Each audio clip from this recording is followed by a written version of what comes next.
ایک صاحب نے، اب ایک صاحب کافی ہے، فلان نے حضرت ابن عباس سے کہا ابن عباس علی کو اس لیے خلیفہ نہیں بنایا گیا.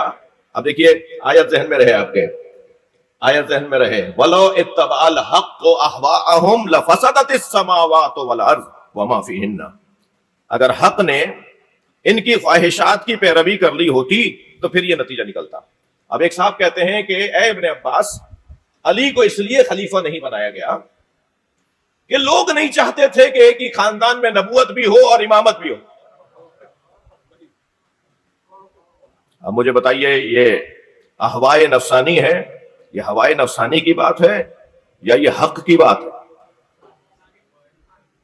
یہ کہاں سے قاعدہ قانون؟ آپ نے یہ سوچ لیا کہ لوگ یہ کہہ رہے ہیں، لوگ نہیں چاہتے کہ ایک ہی خاندان کے اندر نبوت بھی ہو اور امامت اور خلافت اور امامت بھی ہو. بھول گئے اس بات کو کہ پروردگار عالم نے قرآن مجید میں ایک ہی خاندان میں نبوت بھی رکھی ہے اور خلافت اور امامت بھی رکھی ہے. اب کیسے مان لی جائے کیسے مان لیا جائے اس بات کو کہ یہ بات معقول ہے، یہ بات ٹھیک ہے؟ کہاں ٹھیک ہے یہ بات؟ کب ہے یہ ٹھیک بات؟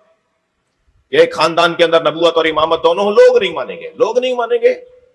وَجَعَلْنَا فِي ذُرِّيَّتِهِ النَّبُوَّةَ، یہ حضرت ابراہیم علیہ السلام کے لیے ہے، اور ہم نے قرار دیا ہے ابراہیم کی ذریت میں نبوت. توجہ چاہوں گا، اب حق نہیں کرے گا پیروی ہوائے نفسانی کی، اور ہم نے ابراہیم کی ذریت میں نبوت کو قرار دیا. یہ لفظ ذریت میں نبوت کے آ جانے کی وجہ سے ہی شاید حضرت ابراہیم علیہ السلام نے خلافت اور امامت کے موقع پہ فی ذریت ہی بولا. یہ جو اللہ نے کہہ دیا نا کہ ہم نے اس خاندان کے اندر اس نسل کے اندر امامت کو قرار دیا ہے، تو جب حضرت ابراہیم کو یہ امام بنایا گیا، وَإِذِ ابْتَلَىٰ إِبْرَاهِيمَ رَبُّهُ بِكَلِمَاتٍ فَأَتَمَّهُنَّ، جب ابراہیم کو ان کے رب نے خاص کلمات اور خاص چیزوں سے آزمایا اور وہ اپنی آزمائش کے اوپر پورا اتر آئے، تو اللہ نے کہا قَالَ إِنِّي جَاعِلُكَ لِلنَّاسِ إِمَامًا. کسے کہہ رہے ہیں؟ جو پہلے نبی ہے. کسے کہہ رہا ہے اللہ کہ میں تمہیں لوگوں کے لیے امام بنا رہا ہوں جو پہلے سے نبی ہے، اور پھر ان کی ذریت میں بھی نبوت ہے، جو خود بھی نبی ہے اور ان کی اولاد میں بھی نبوت ہے. انی جاعل للناس اماما، میں تمہیں لوگوں کے لیے امام بنا رہا ہوں. تو حضرت ابراہیم علیہ السلام نے کیوں فوراً ہی کہہ دیا ومن ذریتی، یا اللہ میری اولاد میں؟ اور پروردگار عالم نے بھی دعا رد نہیں کی ہے. اللہ نے جواب دیا لا ینال عہد الظالمین، میرا یہ عہدہ امامت جو تمہاری نسل میں ظالم ہوں گے انہیں نہیں ملے گا. تو قاعدہ کیا بنا کہ ایک ہی خاندان میں نبوت بھی اور اسی خاندان میں امامت بھی ہے. اور آپ کہہ رہے ہیں کہ ایک خاندان کے اندر نبوت اور امامت کیسے ہوگی؟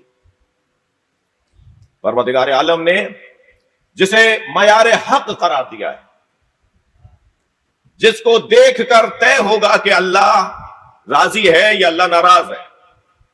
حق اللہ ہے، اس حق اللہ نے اپنا ایک مظہر قرار دیا ہے.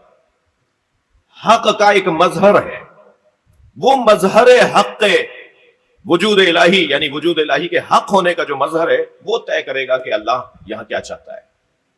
اچھا یاد رہے کہ اکثرہم للحق کارہین، اکثرہم للحق کارہون، یہ قرآن مجید میں آیا ہے. اکثر لوگ ویسے بھی حق سے کراہت کرتے ہیں، حق کو پسند نہیں کرتے، حق کو پسند نہیں کرتے. اب یہ حق کیا ہے؟ یہ حق ہے کون جو کبھی بھی ہوائے نفسانی کی پیروی نہیں کر سکتا؟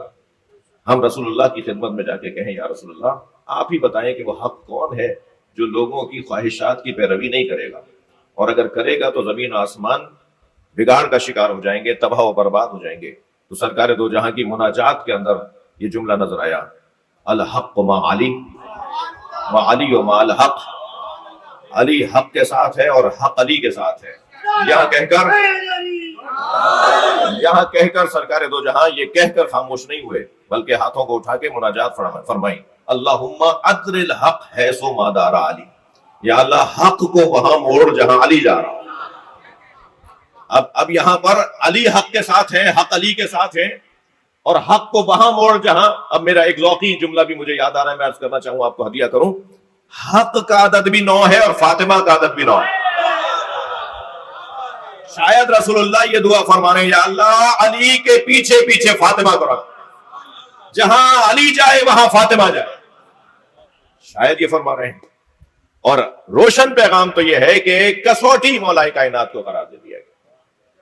دیکھو علی کیا کہہ رہے ہیں, دیکھو علی کیا سوچ رہے ہیں, دیکھو علی کا کیا اس وقت ارادہ ہے. جو کچھ علی کے ہیں گویا اللہ کی جانب سے وہی حق کا پیمانہ ہے.